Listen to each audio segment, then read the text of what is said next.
Everybody, welcome back to Design with me, Ashley D. If you're wondering where I've been the last couple of weeks, I've been sick, under the weather. I'm just now starting to get over it and get to a point where I sound so much better. So thank you for bearing with me. So let's get into today's topic of discussion. So over the next couple of months, I want to discuss organization, and I also want to discuss cleaning up your house, right? So in today's video, we're going to talk about how to prepare to organize and why preparing is even a thing. I'm going to make this for if you are just starting out and you want good tips at cleaning up your house and with organizing your house. This is definitely a digest, because this is what it is. It's going to be a digest examining everything that you need from A to Z. That's what we're going to start off with, is organizing your house. So I'm going to have a whole series of videos discussing organizing your house. So if you are in need of organization tips, don't know where to get started, or hey, I've organized in the past, this is not working out for me, you definitely want to stay tuned.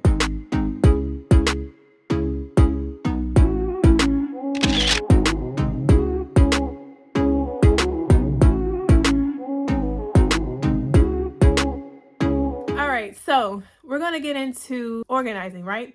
But before we hit the ground running, before we start sectioning off rooms, ordering stuff, you have to do what I call preparation. You have to prepare to organize. I know you're probably like, is preparing to organize even a thing? Well, I know everybody is, of course, not talking about how to prepare to organize. Most videos that I've seen just jump straight into it. They give you advice on what they ordered, and then they do it, and then that's it, right? Well, if you want the most success for your organization system and you want it to go past a week, 2 weeks, a month, if you want this to for sure last you a while and actually work for you and your family, you need to learn how to prepare to organize first before you begin to actually start to put these organization systems and rules and things that you see here on YouTube in place, right? So let's go through how to prepare to organize today. All right, so I'm going to pop this up on the screen for you here. Let's talk about why preparation, or why preparing to organize, is even a thing. First off, preparing to organize saves money. It keeps you from having buyer's remorse, right? The one thing I hate is for somebody to suggest something, I didn't do my research on it, I just go out and just buy it, I get it, and it just does not work for me, right? And then by the time I get around to actually returning the thing, the return window has expired. And so I'm stuck with this thing that I cannot use, and I'm just like, you know, what did I do? Why did I do that? You know, so bad at myself because I basically wasted money. The second thing is it encourages longevity with organizing, right? So if everyone is on board with helping you to stay organized and you find a system that works for you and your household now, with organizing, you know, people do things that just work for them. But if you live with other people, you have to do an organization system that works for not only yourself, but for everyone in the household, right? Because if you plan accordingly or you follow these steps when it comes to preparing to organize, then you should be able to stay organized longer. And then there's less work on you because everyone else in the house is helping keep the things organized as well, by of course putting things back where they belong. Of course, you know, if something's running out, they can tell you, or they could refill it themselves. They know exactly where these things should go, how they should look, and therefore things should stay in place and in order long. Third thing is, of course, an overall healthier lifestyle, right?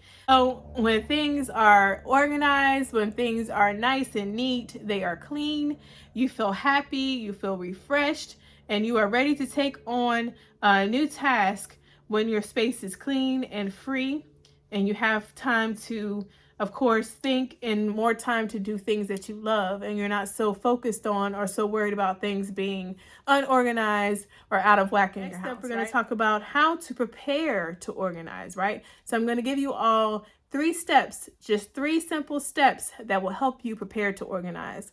I wanted to cut all the fluff out, and I wanted to make sure that this was as cut and clean, and it's simple for you all, especially if you're just starting out. I don't want to scare you off from trying to organize your space. So I wanted to make sure that I simplified this as much as possible and just cut it down to 3 simple steps, right, to help you all.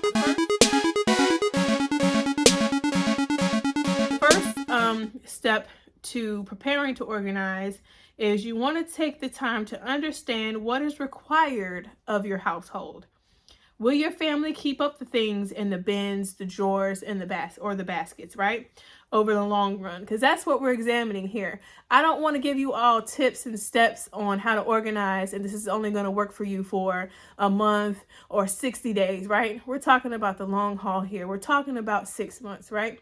Ideally, most things start to become, if you have a good system, start to become a little bit out of whack or need to be reorganized at least twice a year, every 6 months, right?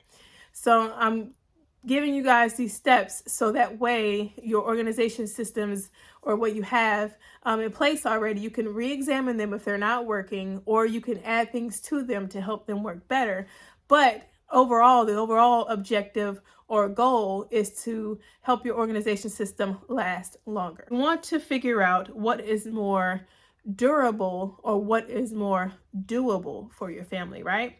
Because a basket might not work for another family. Another family might need to have drawer organization, right? And then drawer organization might not work for that family. They might need bins, right? So you have to examine which one of the 3 types of organization systems will work best for your family. So the second step when preparing to organize is you definitely want to talk it out. Talk it out with everyone that you live with, everyone in your family, about what it takes to stay organized, what kind of participation you need from them in order to stay organized. And if everyone does not participate, then things will not change, of course, right? So make sure that everyone is on board to helping you achieve your overall goal of staying organized and staying organized longer. The third thing for today, and this is the last step, is you want to begin researching the best items to organize with. Right? You don't want to just jump out there and start buying things. And then, like I said, you get buyer's remorse, right? Just because somebody recommended something that worked for them and their family, their situation is totally different for you and your family, what might work for you and your family, right? So don't just get on YouTube. Don't just get on Pinterest, jump on, ooh, that looks cute, and then just jump out there and buy it, right? Because what might work for that person in their household may not work for you, right? And don't forget that a lot of the beautiful systems and things that you see in the pictures on Pinterest and on Instagram, those are designed to be what? Aesthetically pleasing, right? Those are designed to catch your eye, to have you stopping, to shop, and to not ask questions, right? Or not examine if it will really work for your household. And a lot of times, I'm going to go ahead and say this, and a lot of times when you see those beautiful pictures and videos of things, of these beautiful organization systems that work for people, a lot of times they're staged, right? They're staged to look beautiful and to look nice because they want it to stop you in your tracks and, of course, buy what they are saying that works for them. But it might not work for you. So you want to make sure that you do this last step, which is begin researching what items work best for you and your family, right? You want to begin researching which items you would like to organize with. Prices, of course. You want to, of course, like I said, shop around, make sure you get the best price for what you want to put in place. You want to make sure you do measurements. You want to make sure that the sizes fit. The worst thing that you can do is buy something and it not fit in the space that you need it to fit in, right? And of course, the main thing is you want to make sure that whatever you buy can accommodate the things that you plan on putting in there, right? You don't want to buy a bin that's too small for, let's just say, the drinks that you plan on storing in them, right? You want to make sure that what you are investing in and what you're spending your time and your money on definitely will help your situation, right? All in all, like I said, this is a quick video today. Just letting you all know the first step to organizing, which is preparing to organize. The main objective for this whole series is what? How to organize, of course, and to stay organized longer. If you have any questions, definitely let me know down in the comments below what you have questions on. Next up, we will examine drawer organization and we will examine cabinet organization, because that's what people mainly have in their house. They have one of the two. They have cabinets or they have drawers, right? And let's not forget, open shelving is just cabinets, right? Cabinets without the fronts and without the sides, depending on how open your shelving is, right? So that's what you mainly have in your house, is cabinet storage and drawer storage. So we're going to examine the organization systems that are best for drawer organization and what's best for cabinet organization in the next video. But I did want to leave you with this one question that I'll make sure I answer in the next video as well. So if you would like to participate and answer this question, go ahead and answer it down in the comments below. And the question is, which room should you organize first? So guys, tune in to the next video to find out the answer to that question. I hope you all have enjoyed this quick segment today, and I will see you in the next